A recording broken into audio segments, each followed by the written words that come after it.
evening, guys. So, welcome to the trial. Okay, so in this video, I'm going to reveal what occurred that night in August 2023 that resulted in Nicola Lethbridge and Zoe Ryder to be in the home of the victim, Stephen Mark Kaszyczarski. I really am struggling to pronounce that name, sorry. So learn what actions took place that on that fatal night that led to the life support being sort of turned off and the incident becoming a murder case. So when I wrote the story back in August 23, it was on my channel that I told everybody about it, well, those who watch anyway. You know, I was the first one to sort of tell people that it had happened, that Nicola was involved, and then I think the next day, you know, the Star newspaper knew about it and whatnot. So, yeah, wow. So, it was, you know, a murder inquiry was sort of launched and she was involved, and, you know, I could offer a few facts, but it mainly was my opinion that I was offering on sort of why I thought she was probably, how they sort of ended up at the door of Stephen. And I was going with the scenario of they'd both been smoking crack, they'd exhausted all avenues to get money, and it resulted that, you know, they'd gone to his, probably before, have sort of had money out of him before, and I thought maybe that they'd both gone, and they was going to sort of say to him, you know, indicate that something sexual may happen. One of them was keeping him talking while the other was stealing his money because it was murder and robbery that they were going to be charged with.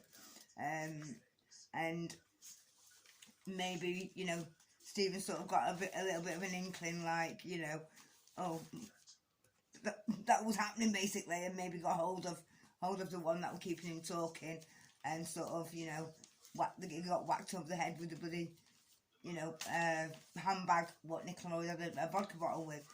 That was that sort of my random stab in the dark, what I was sort of, you know, itching towards. Well, never mind, because that didn't really happen. So, let's fill you in on everything. So, the judge said to the jury that they will be watching something, a video that prosecution was going to show them that was going to be sort of very distressing and horrific and, you know, horrible to watch. What was on that tape? So, day one, the jury was sworn in. It consisted of 8 women and 4 men. At the selection process, they were told that they would be shown a video by the prosecution showing the victim in a distressing and disturbing attack, and they was asked by the judge that if they was to watch this type of footage, would they still be able to sit through the jury and stay in, you know, stay on the case basically.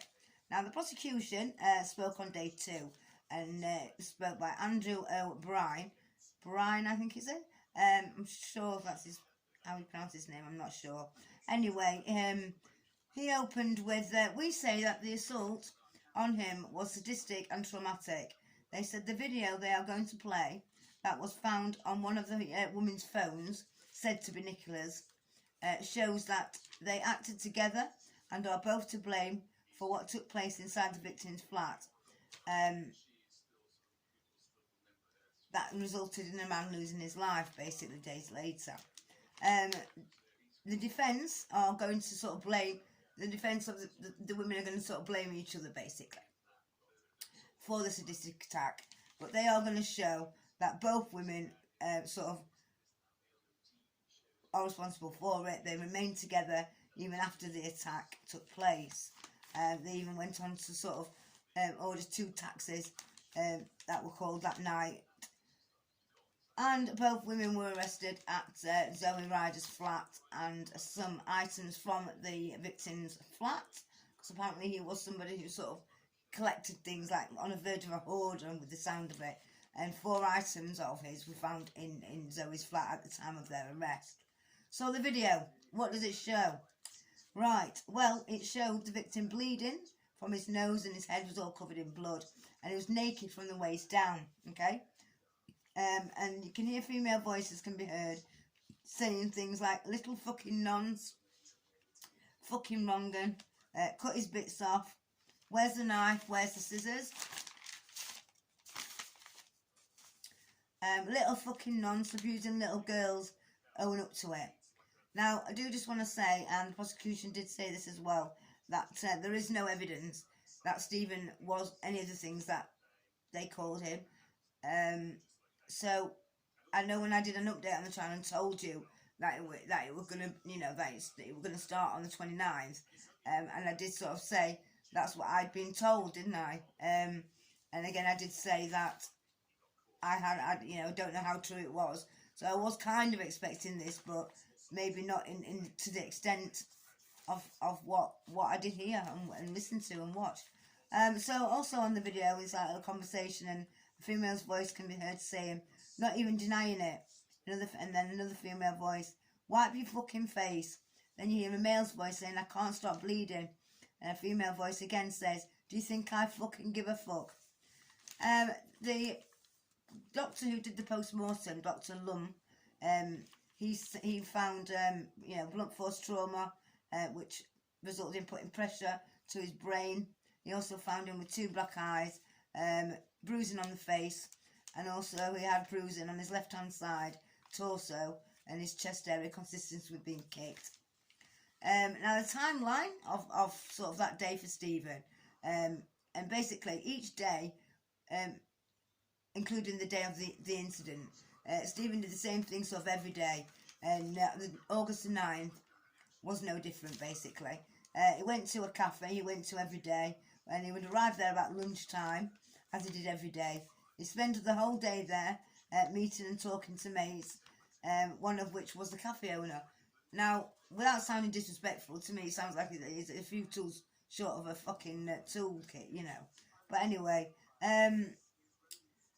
the cafe owner had just come back off holiday, and she was talking with him, and she could tell that something was wrong with him, and she spoke with him, and she had concerns about him, and he seemed to be short of money, and while he was talking, he said that he wasn't getting much sleep, and that was due to sort of disturbance and these, you know, noisy neighbours, so to speak, and they kept disturbing him, so, you know, he wasn't getting any sleep.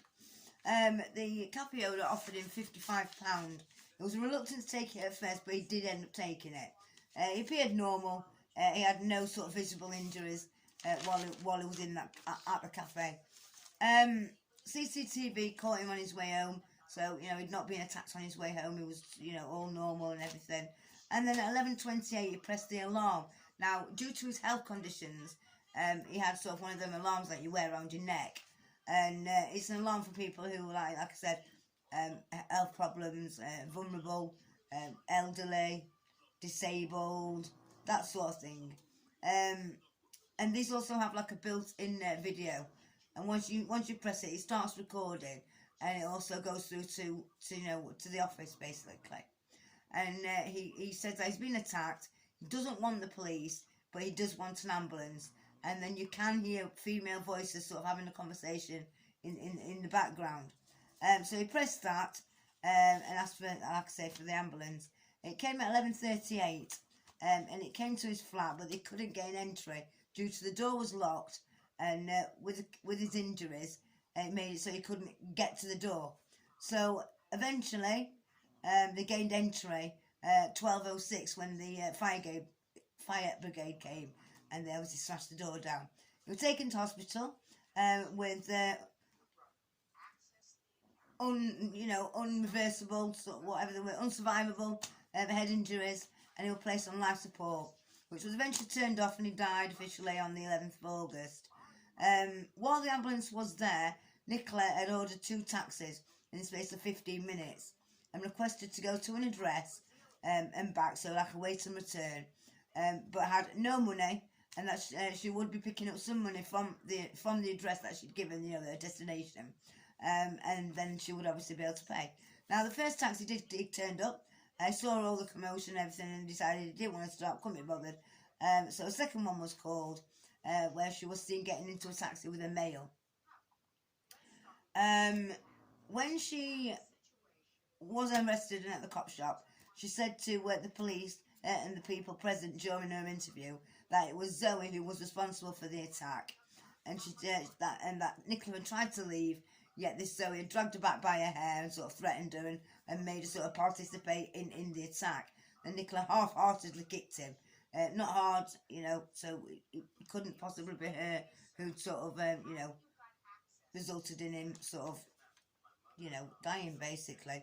But then she also did say to an officer at the time of her arrest that she'd punched someone 2 times and he'd died. And that's where we're up to on the trial. So, for those of you who maybe don't know Nicola, or sort of know who I'm talking about and want to get a little bit more of an idea on her, she's on a lot of my videos. The first interview that I ever did, it's called First Guest, that is Nicola. So, right, I will keep you updated with the trial. So, yeah, we are covering it all the way. And see you soon, guys.